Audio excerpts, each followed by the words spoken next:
अस्सलाम वालेकुम नाजरीन। चाय हमेशा से शायरों और अदबों के दिल के करीब रही है।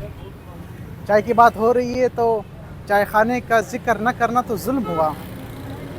उर्दू ज़बान के शुअरा और अदबा के दिल के बहुत ही करीब एक चाय खाना है, जिससे आज हम आपका तारुफ कराएंगे।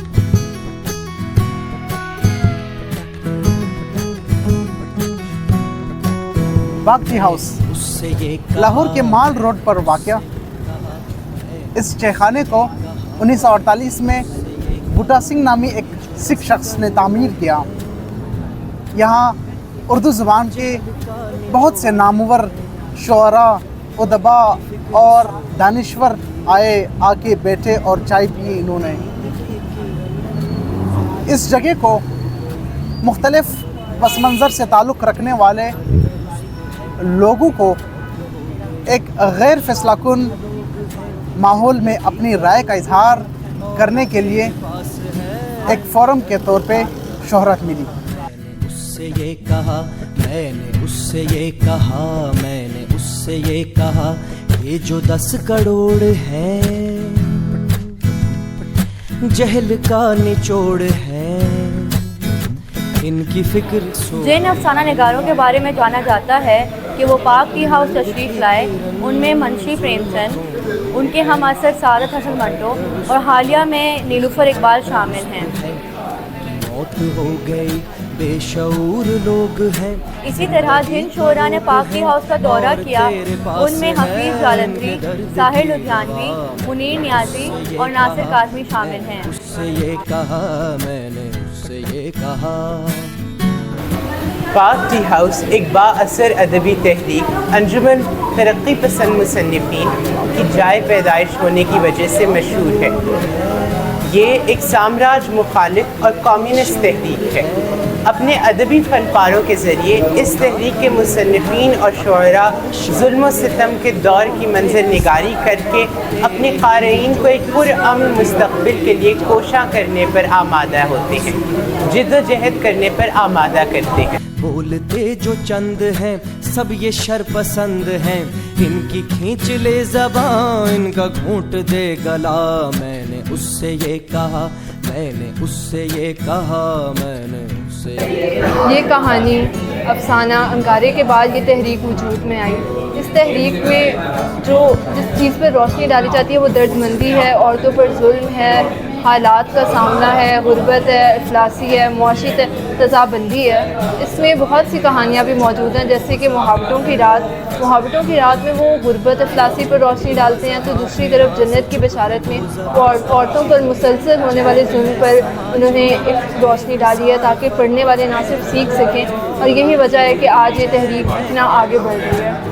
ज़बां पे नाज चुप है वो ज़बां दराज, चैन है समाज में। इस किताब को अवाम की तरफ से शदीद रद्द अमल का सामना करना पड़ा। इसकी अशाअत पर पाबंदी लगा दी गई और इसके लिखने वालों को जेल भिजवाया गया, और इसके तनकीद में अंजुमन तरक्की पसंद मुसन्निफ़ीन का क़याम अमल में आया। इसके पहले अजलास की सदारत उर्दू के पहले अफसाना निगार मुंशी प्रेमचंद ने की थी। उससे ये कहा मैंने। मुंशी प्रेमचंद आम लोगों की कहानियाँ बयान करते थे। वो किसानों और औरतों की मुसीबतों और आजमाइशों पर लिखते थे। उन्हें यकीन था कि ये अंजुमन तरक्की पसंद मुसन्निफ़ीन का ये क़याम उर्दू को एक नया पैरोग देगा। जी, मैं 2013 से पाक टी हाउस में एज ए मैनेजर जॉब कर रहा हूँ, और 2013 से लेके अभी तक मैंने देखा है कि हमारी नौजवान नस्ल जो है वो भी यहाँ पे आके अदीबों राइटरों के साथ बैठकर मुफीद होती है, और जो है पाकिस्तान के नामवर तंजीमें जितनी भी पुरानी हैं 1940 से लेके अभी तक की जो है हल्का अरबाब ज़ौक़, अंजुमन तरक्की पसंद मुसन्निफ़ीन, पंजाबी संगत, इंग्लिश लिटरेचर, ये सारी तंजीमें अभी भी यहाँ पे आती हैं और अपने इजलास किताबों की रूनुमाई मुशायरा वगैरह करती हैं।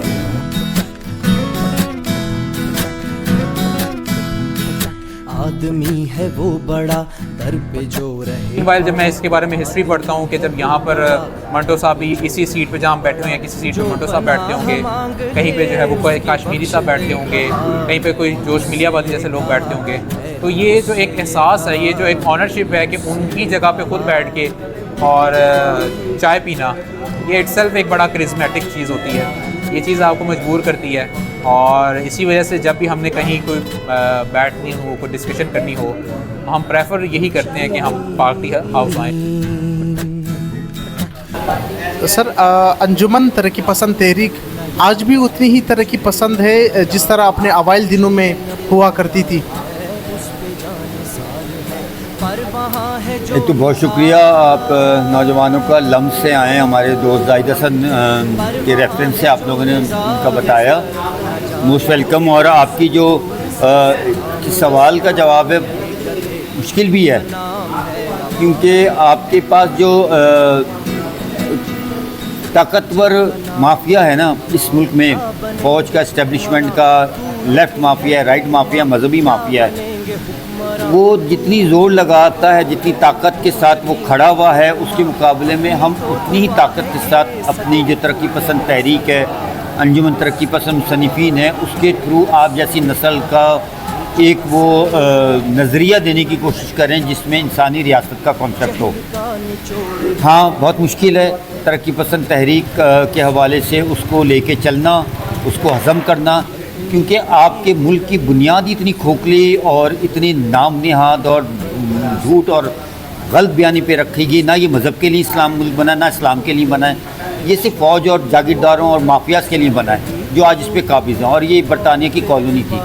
تو جس ملک کی یا جس نظام کی یا جس کی بھی بنیاد آپ کے کھوکھلوں پہ رکھی جائے گی، اس کا ڈھانچہ اسی طرح ہوگا۔ لیکن اس میں ترقی پسند تحریک کیونکہ 90 سال پرانی ہے، اور یہ اس سے پہلے پاکستان بننے سے پہلے اس کے تمام یہ جو ادیب شاید دانشور تھے وہ اس تحریک سے وابستہ رہے ہیں، اور آج ہم انہی کی لیگیسی اور انہی کے وارث ہیں جو لے کے چل رہے ہیں۔ تو اس میں جو مشکل کام ہے وہ ظاہر ہے آپ کو جنگ لڑنی پڑ رہی ہے اپنے نظام سے، اپنے نظام کے خلاف۔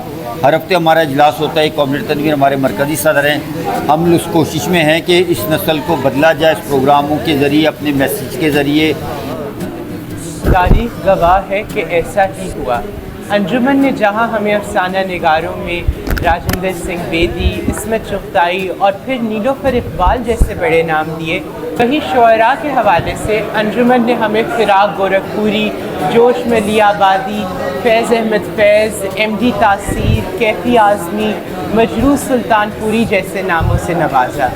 ان شعراء اور ادیبوں نے پہلے اپنے کام کے ذریعے بٹوارے کی ہولناکیوں کے مناظر کھینچے، اور اس کے بعد آمریت کے خلاف اپنے ادبی فن پاروں کے سہارے اپنا احتجاج رقم کروایا۔ آج بھی پاک ٹی ہاؤس میں انجمن اپنا ہفتہ وار جلسہ منعقد کرتی رہتی ہے۔ چھوڑ آیا تھا میز پر چائے، یہ جدائی کا استعارہ تھا۔ السلام علیکم۔ میں نے اس سے یہ کہا، میں نے اس سے یہ کہا۔